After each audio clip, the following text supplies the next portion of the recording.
오늘 이슈 완전 정보 양지열 변호사 모셨습니다. 어서 오세요. 안녕하세요. 말씀 시작하기 전에 국방부 브리핑 내용부터 잠깐 듣겠습니다. 우리 군은 지난 9월 21일 낮 13시경 소연평도 남방 1.2마일 해상에서 해양수산부 소속 어업지도선 선원 1명이 실종되었다는 상황을 해양경찰청으로부터 접수하였습니다. 실종된 어업지도 공무원 A씨는 지난 9월 21일 소연평도 인근 해상 어업지도선에서 어업지도 업무를 수행 중이었습니다. 우리 군은 다양한 첩보를 정밀 분석한 결과 북한이 북측 해역에서 발견된 우리 국민에 대해 총격을 가하고 시신을 불태우는 만행을 저질렀음을 확인하였습니다. 우리 군은 북한의 이러한 만행을 강력히 규탄하고 이에 대한 북한의 해명과 책임자 처벌을 강력히 촉구한다. 아울러 우리 국민을 대상으로 저지른 만행에 따른 모든 책임은 북한에 있음을 엄중히 경고한다. 자, 리포터하고 브리핑 들으셨는데요. 일단 사건 개요를 다시 한번 잠깐 정리해 볼까요? 네, 지난 21일이었다고 합니다. 이제 서울연평도 부근에서 어업지도라고 하는 어업지도선에 승선했던 40대 공무원이 21일 정오 가까운 시간에 보이지 않는 것을 발견을 하고 이제 지도선에 있던 다른 동료들이 해양경찰에 신고를 했고 그때부터 우리 군이 수색 작업에 나섰지만 찾지를 못하고 있었습니다. 그런데 다음 날 오후 늦게 3시경으로 추정이 되는데 북한군에 의해서 발견이 됐고요. 북한 선박이 발견을 했고 지금 들으신 바와 같이 신원 파악 등을 시도한 다음에 그 이후 조치가 좀 상상하기 어려운 일이 벌어졌던 그렇습니다. 것이 북한군이 나타나서 이 총격을 가한 다음에 심지어 시신을 불태우기까지 했다라는 게 지금까지 알려진 대략의 전말입니다. 자, 지금까지 알려진 거는 방금 말씀하셨지만 신원 파악을 한 뒤 해상에 나가서 총격을 가하고 거기서 바로 시신에 불을 질렀다. 네. 이렇게 알려져 있는 거죠? 예, 그렇습니다. 그렇기 때문에 당시에 목적으로 봤었을 때 이 사격을 한 북한군이 보호복을 착용을 하고 있었다라는 거는 아마도 이제 코로나19와 관련성이 높지 않느냐라는 추정을 지금 우리 군은 하고 있는 상황이라고 합니다. 예, 지금 상태의 추정은 그런데 좀 구체적으로 그걸 들어가 보면요.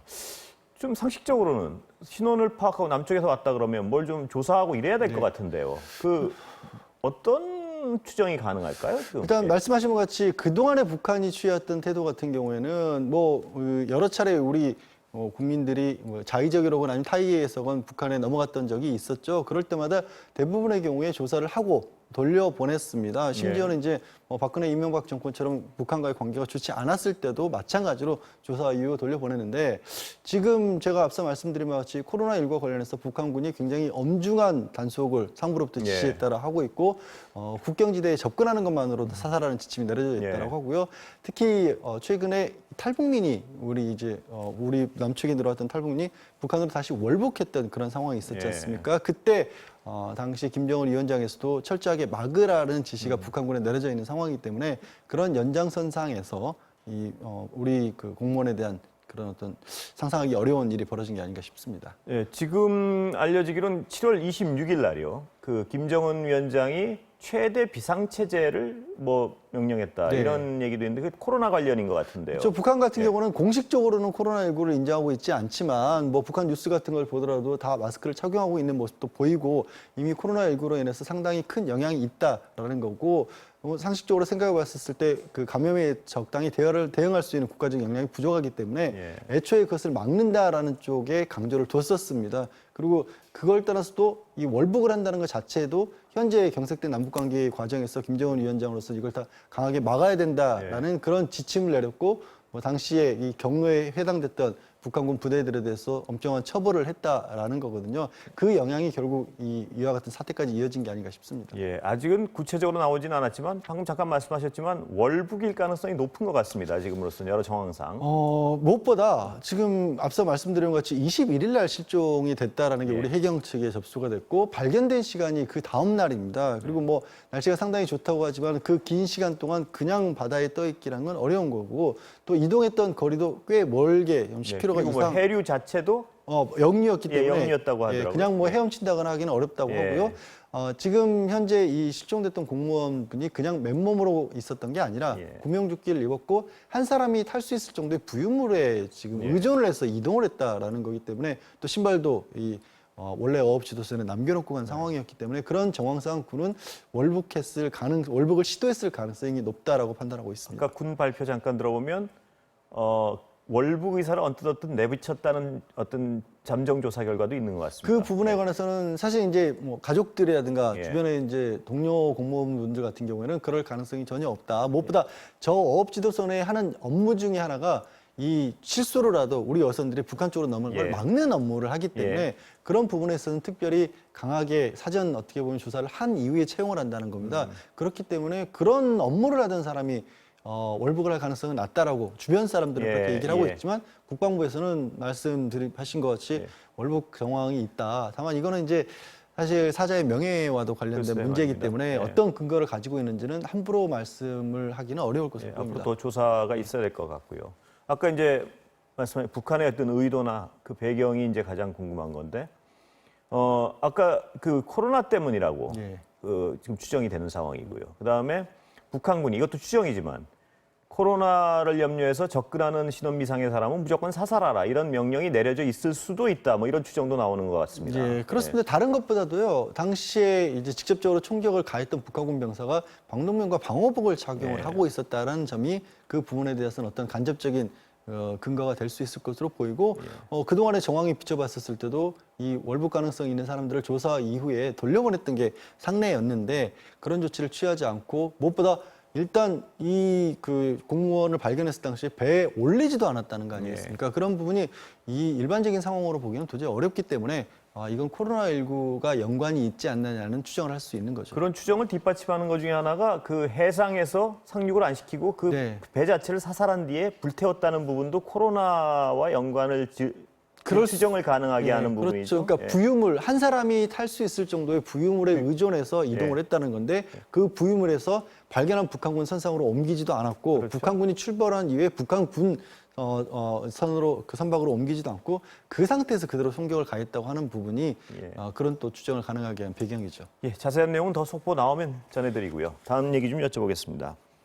집단 소송제 둘러싸고 지금 재계에서는 강력히 반발하고 있는데 일단 그 개념이 뭔가요? 우리 뭐 집단 소송이라는 표현 자체는 언론에서도 자주 썼습니다. 하지만 그 전에는 여러 사람이 모여서 소송을 제기했을 때 우리가 그냥 관용적으로 집단 소송이라는 말을 쓰기는 네. 썼습니다만 원래 의미의 법적인 의미에서 집단 소송은 그 같은 종류의 피해를 입은 사람들 중에 누군가 한 사람이 문제를 제기하고 소송을 제기를 했을 경우에 그 사람이 만약에 승소를 하게 될 경우에는 문제를 제기하지 않은 사람들이라 할지라도 명시적으로 나는 이 손해배상을 받지 않겠다라고 사전에 밝히지 않았으면 똑같은 비율로 소송을 제기하지 않은 사람에게도 손해배상을 해주도록 하는 게 집단 소송 사전에 제도입니다. 나는 이 소송과 전혀 나는 이 관여하지 소송에 않겠다고 예. 선언을 하지 않는 이상 다 반납. 네. 그러니까 기업 입장에서 보면 대단히 걱정스럽긴 하겠네요. 자신들이 뭘 잘못했을 경우에 그 그렇죠. 손해배상 규모가 엄청나질 테니까요. 그런 얘기가 들어서 벌써 뭐 기업의 활동을 위축시킬 예. 수도 있다라는 그런 뭐 반론도 좀 나오고 예. 있긴 합니다만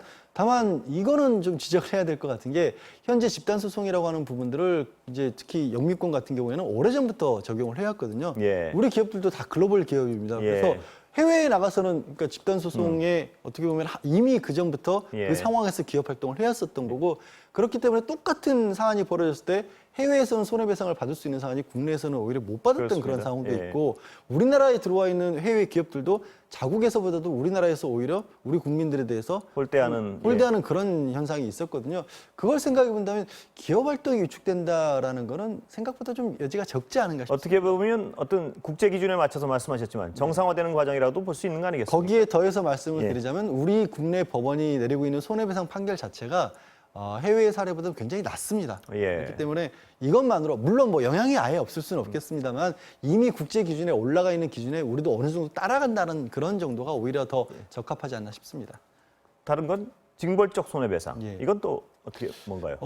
만약에 어떤 기업이라든가 주로 기업과 관련된 부분이 예. 문제가 됩니다만 악의적이나 어떤 과실이 좀 반복되는 것으로서 사회적으로 봤을 때도 이거는 좀 뭔가 징벌이 필요하다. 예. 글자 그대로. 하지만 형사처벌하는 게 아니라 피해를 입은 당사자에게 원래 피해 당사자가 입은 손해보다도 굉장히 높은 금액을 책정을 해서 예. 지금 나오고 있는 안대로라면 3배에서 5배까지 책정을 해서 이게 피해 회복에도 도움이 되고 동시에 기업으로 하여금 훨씬 더 기업 활동에 있어서 주의를 기울이게끔 하는 그런 효과를 가지는 겁니다. 예. 관련해서요. 가짜 뉴스 요새 많으니까 이 가짜 뉴스에 대해서도 징벌적 손해배상 가능하다. 뭐 이런 논리가 있던데 맞습니까? 예, 맞습니다. 왜냐하면 지금 법무부에서 추진하겠다고 하는 것은 이미 징벌적 배상이 주로 이제 주식거래와 관련된 부분에서 일부지만 상법 쪽에는 도입이 돼 있습니다. 예. 그런 것들 하나로 묶을 뿐만 아니라 일반적인 손해배상 제도에도 범용으로 도입을 하겠다는 예. 거거든요. 그러면 지금 이제 언론사를 상대로 한 손해배상 역시도 불법 행위를 이유로 한 손해배상 청구 소송이기 때문에 마찬가지로 적용 대상이 되는 거죠. 거기 분명한 전제는 가짜 뉴스를 어떤 악의를 가지고 가짜인 줄 알면서 유포시켰을 경우에 해당되는 거겠죠. 네, 그거는? 물론 그렇습니다. 예. 그게 일반 과실 그렇죠? 같은 경우에까지 모두 다 적용되는 건 아니고요. 또 이게 뭐 언론에 대한 어떻게 보면은 뭐 길들이기다 이런 식의 또 반응도 나오고 예. 있습니다만 지난 한 10년 동안에 그 언론중재위원회를 통해서 특히 이게 소송으로까지 이어진 경우를 보면 피해를 주장하는 쪽에서 피해자가 청구했던 금액이 평균적으로 한 7천만 원이 넘고요. 그에 반해 인정된 금액은 500만 원 가량입니다. 그러면 거기서 3배, 5배라고 할지라도 말씀드렸다시피 우리나라의 손해배상 액수 자체가 예. 그렇게 높은 편은 아니기 때문에 이것만 들어서 바로 뭐 언론을 길들이기 위한 목적이라고 보기에는 그러니까 길들이기 위한 목적이라면 이게 좀 무작위적으로 적용이 돼야 될 텐데 네. 분명한 거는 가짜라는 걸 아까도 말씀드렸지만 네. 알고 악의적으로 퍼뜨렸을 때가 해당되기 때문에 이걸 위해서 이걸 이용해서 언론에 길들이겠다. 이건 좀 약간 과잉 해석 같기도 하고요. 이것도 정상화의 일환으로 보는 게 예. 맞지 않을까 싶습니다. 예. 늘 요새 전 국민이 좀 우려하고 있고 두려워하고 있는 특히 안산 쪽에 사시는 예. 조두순 출소가 지금 얼마 안 남았는데요. 지금 방법이 없는 거죠. 글로 돌아오겠다 그러면 뭐 지금 정말 그 동네 특히 그 지역 분들은 걱정이 이만저만한 게 아닌 것 같은데요. 뭐 12월 13일 날 출소를 하기 때문에 그리고 본인이 그 지역으로 돌아가겠다고 예. 하기 때문에 현재로서는 어떤 경우에든지 거주지 제한하는 법률 규정은 없습니다. 그래서 사실 이제 굉장히 많은 분들이 걱정을 하고 있는 상황이고요. 좀 조두순이라고 하는 사람의 워낙 끔찍한 범죄 때문에 이 사실이 좀 크게 부각이 되고 있지만 다른 경우의 범죄자들 역시 마찬가지거든요. 예. 그래서 이 부분은 어떤 식으로 과연 우리 사회가 대응을 해야 될 것인지가 어떻게 보면 이제 큰 화두로 떠오른 거죠. 근데 이런 어떤 좀 약간 악질적이고 강력 범죄자들은 나온 다음에도 관리가 분명히 필요한 건 사실인 것 같고요. 네. 그래서 지금 뭐 조두순법을 만든다 뭐 하는데 지금 소급 적용은 안 되는 거 아닙니까 이게? 지금 이제 나와도. 조두순 관련해서 이런 범죄자들에 대한 관리 체계를 강화하기 위한 법률은 지난해 국회를 통과를 했습니다. 예. 하지만 그걸로도 이제 좀 안심할 수 있는 상황이 아니다라고 해서 그럴 거면은 아예 보호 수용을 해서 예. 이게 설령 형사처벌은 끝났다고 할지라도 사회에 바로 복귀하는 건 막아야 되는 게 아니냐는 법안들이 나오고 예. 있지만 소급 적용이 안 되는 거죠. 예. 그래서 조두순 본인에게는 적용하기가 어렵고요. 그러나 말씀드린 것처럼 조두순만 있는 건 아니기 때문에 예. 이 논의는 분명히 필요하다고 봅니다. 예, 거기서 안산시장이 제안한 게 하나 있는데 혹시 들으셨는지 모르겠는데 네. 그 출소 시점에 맞춰서 법을 제정하면 소급 필요 없이 격리할 수 있지 않느냐 이런 주장을 하는데 그건 법률가로서 어떻게 보십니까? 그거는 그렇게 말씀하시는 어떤 심정적인 거는 네. 충분히 공감이 갑니다만 이게 법이라고 하는 것을 정해놓은 이유 중에 하나는 예방적 효과도 있습니다. 내가 어떤 잘못을 저질렀을 때 어느 정도의 어떻게 보면 불이익을 받게 된다는 걸 알고 있어야 되는데 예. 그러니까 이게 조두순을 옹호하는 게 아니라 조두순을 재판할 때 조두순이 그런 행동을 했었을 때 이게 이 정도 된다라는 것을 모르고 있었지 않습니까? 예. 그런 의미에서 법을 이제 소급 적용을 안 하는 거거든요. 격리를 애초부터 한다는 것은 사실상 본인 입장에서는 어찌 보면 구금이 연장되는 거기 때문에 그렇게 하기는 출소 시점에 맞춰서 법을 제정하더라도 어차피 그 자체가 소급이라- 예, 소급이 소급이기 된다 이 때문에. 말씀이시죠? 예, 그렇습니다. 예.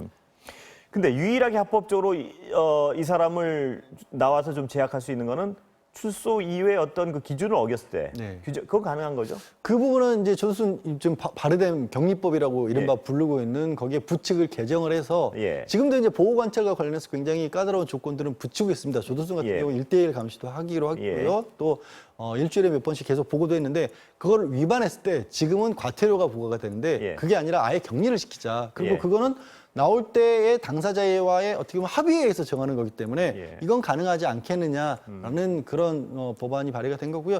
저는 검토해볼 가치가 충분히 있다고 그건 봅니다. 법적으로 충분히 가능한 일이란 말씀이시죠? 뭐 가능은 할 것으로 보입니다. 예. 예, 오늘 말씀 감사합니다. 네, 고맙습니다.